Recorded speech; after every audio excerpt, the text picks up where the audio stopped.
law enforcement agency, our responsibility extends beyond protecting people. It includes protecting the voiceless and vulnerable members of our community, including animals. And crimes involving animal cruelty are often overlooked, but they're not minor. They're often indicators of larger patterns of violence. And so when we pursue these cases, we are not only seeking justice for the victims, but also sending a message. Today, we want to share details of this case that has deeply impacted our team and the community. So I've invited up our Special Victims Unit Sergeant, who's going to brief you on where we're at with the case.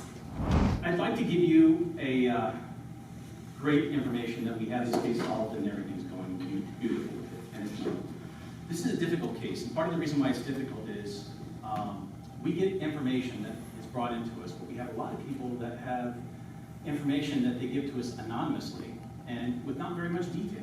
So they don't give us the ability to really focus on what the actual information is that they're trying to tell us. They'll give us a snippet, and then we have nothing further to follow up on. I can assure you that we are following up on every lead. As a matter of fact, we got a couple of leads today. One of them seems kind of promising. We're hoping something positive is going to come out of that. Every other lead that's been brought up has been investigated thoroughly. I want you guys to understand that even though we work under the same agency, we are a separate entity. We work for downtown criminal investigations, and we have marched to our own tune.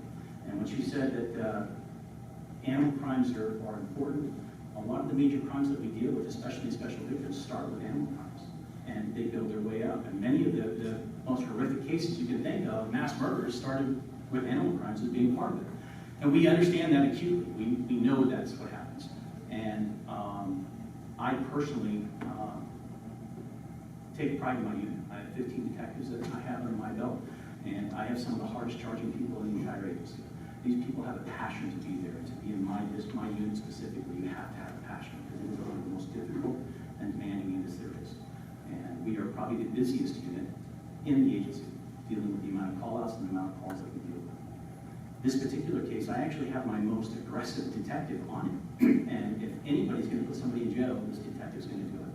And he is looking under every rock and crevice. And again, one of the problems we have is people will give let's say a Crimestoppers tip, which I encourage people to do. Crimestoppers is an amazing tool and a resource. But if you give them, hey, I think it's a kid that is involved with, say, a city person, and they don't give us anything more specific than that, and there's no name to follow up on, and we can't ask them where they got that information from, it's very difficult for us to follow up on that. And that's kind of where we're sitting with this case right now. Again, we've got a couple of good leads that came in today. One specifically that I'm hoping is going to pan out a little bit more than all the other ones have. But as far as anything specific, I can't give you something specific right now that points you to say, this is exactly what's going on.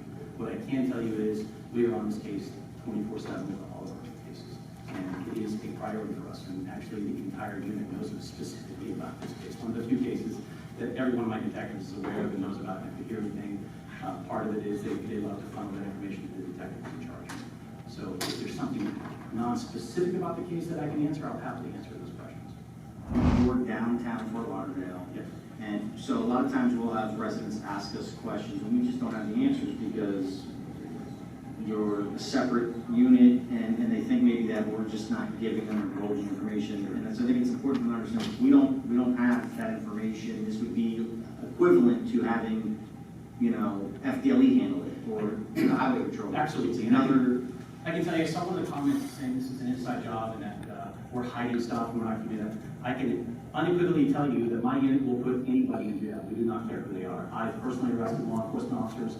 We routinely handle that. As a matter of fact, even our own people in our agency, IA doesn't get involved until we clear the case and realize that there's no criminal charges to get involved. We're the ones that handle all of those cases that have to do with any kind of child sexual abuse, adult domestic violence cases, animal cases, anything that falls under the SBU sphere is us, and we are specifically trained for that. And it is a lot of specialized training that goes into dealing with these cases. Thank you for your time coming down. Absolutely. Anybody else have any questions? Again, if you guys have information, I'll happily give you guys my number, and I'll give it to you on my card. And you guys can call me. Anybody that has information, I encourage it. We want the information. We'd much rather solve this case than not have it be solved.